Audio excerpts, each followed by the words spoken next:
and welcome back to 2020 Newscasting. My name is Naomi Roston, and here's the news. ATF agents gathered just outside of Waco, Texas, attempted to storm the Branch Davidian compound today.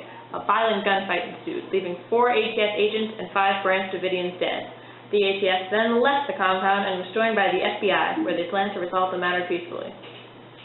The Internet, something you may have heard of, is rapidly expanding before our eyes.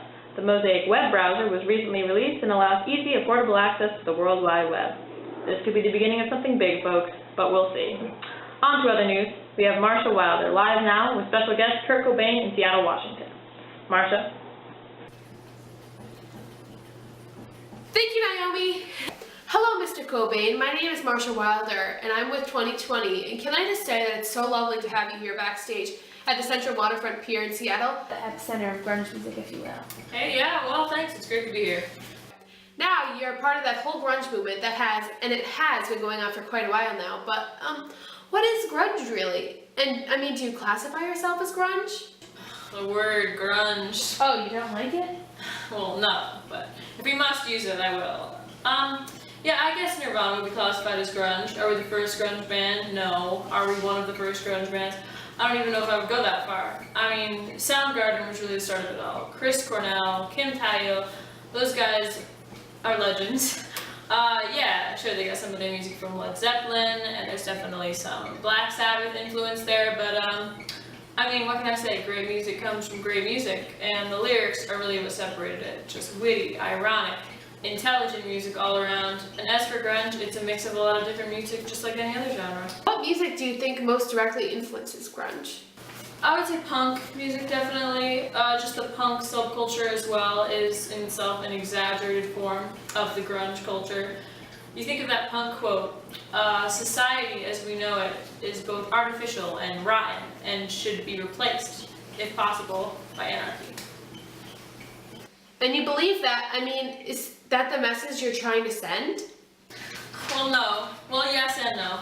I mean, grunge is definitely a form of rebellion, and but there's something a lot more organic about it. You know, it's more natural. It's not about being the opposite of what society tells you to be. It's just about being yourself, and it's real. And it's also strongly influenced by 60s music, like Neil Young, the Beatles. Those guys are our heroes. I know Dave Grohl, my drummer, and Eddie Vedder, a good friend of mine, the little lead singer of Pearl Jam, admire them as well. And why do you think this whole grunge movement is resonating so strongly with not only teenagers, but adults in America as well? Well, because it's different. Look, I mean, I'm not here to knock anyone's musical preference, but once the 90s hit, America was really ready for a change. They were done with hair metal bands and Guns N' Roses and songs about partying and going out. I mean, it's not real. The grunge music isn't music for the popular kid or the star athlete. It's music for the outsider, for the weirdos. And that's why I think it has become so popular, because we are all outsiders, and you can try and convince yourself that you're not, but you're really not fooling anyone. Aside from the music, there also seems to be a style that goes along with grunge, a clothing style specifically. Did you predict that was going to happen when you started writing music? When I started writing music, no. When I first heard grunge music, yeah, I knew I was hearing something different. And it was probably going to have a pretty big impact on society. But all the clothes, the mass marketing, the merchandise, I mean, that's just the media trying to make money off of whatever they can. The style in itself isn't even the style, it's the opposite of the style. They're basically clothes to distract from the outward beauty of someone, because that's not really what it's about. So you're not grateful for what the media's done for you? I mean, is that what you're... I mean, not grateful. Yeah, of course I'm grateful. I mean, I was homeless when Nevermind came out, for goodness sake. I grew up in Aberdeen, Washington. Music was all I had, and music is everything to me. And yeah, the fact that I get to share my music with the world is incredible. And I am extremely grateful for what society has done for me. What I am not grateful for is what society has done to me. It has done to my wife, Courtney Love, to our child, to my music. I mean, it's like I'm finally happy here. You know, I'm married to the woman I love, and I got prescribed the right medicine for my stomach after 6 years of constant pain. And I'm not that messed up guy anymore. I'm really not. But man, do people love to tear you down when you're out. They just do. Do other grunge artists share this distaste for publicity? Oh, absolutely. I mean, Pearl Jam, one of the greatest grunge bands of all time, I think. Eddie Vedder, a good friend of mine, hates fame. Hates it. He showed up to his last photo shoot wearing a mask. He showed up to his last interview drunk.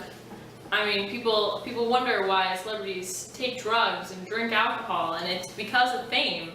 I mean, that's why I started using. There were a lot of reasons, of course, but yeah, I'm thankful to have a roof over my head, and I'm thankful to share my music with the world, but it kind of sucks sometimes. Now, it's no secret you've had your history with drugs. And do you plan on giving them up now that you've got a wife and a child on the way? Yeah, I did overdose once. On what exactly? Well, it doesn't really matter, but I was in Rome, and they actually called a band member of mine, Dave Grohl, and told him that I was dead, and he started freaking out, and then 20 minutes later they called him to say that I was alive. And after that experience, I started to give up drugs, and yeah, I've been practically sober ever since. It's really great. Wow, that's just great, really. Now, how do we get back to the music? I would love that. When you're on stage, when you're getting to do what you love, does that almost make all of it worthwhile?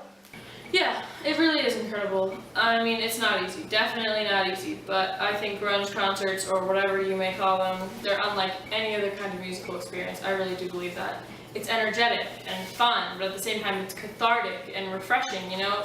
It's like there's all this anger and aggression, but it's not towards anyone, it's just kind of running through everybody. And I love it, and then at the end it's over and you're not angry anymore.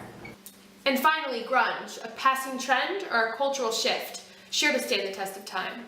Oh yeah, definitely a cultural shift. I just think the music, really, it's so unique and different, and I just certainly hope people can look back on this time and pull the best they can from it. It's an incredible thing to be part of, and I am really thankful. As am I, Mr. Cobain. Thank you so much again for taking the time to sit down with us, and I hope you have a pleasant evening. No problem, thanks again. Thanks, Marcia. Now, here's a word from our sponsors.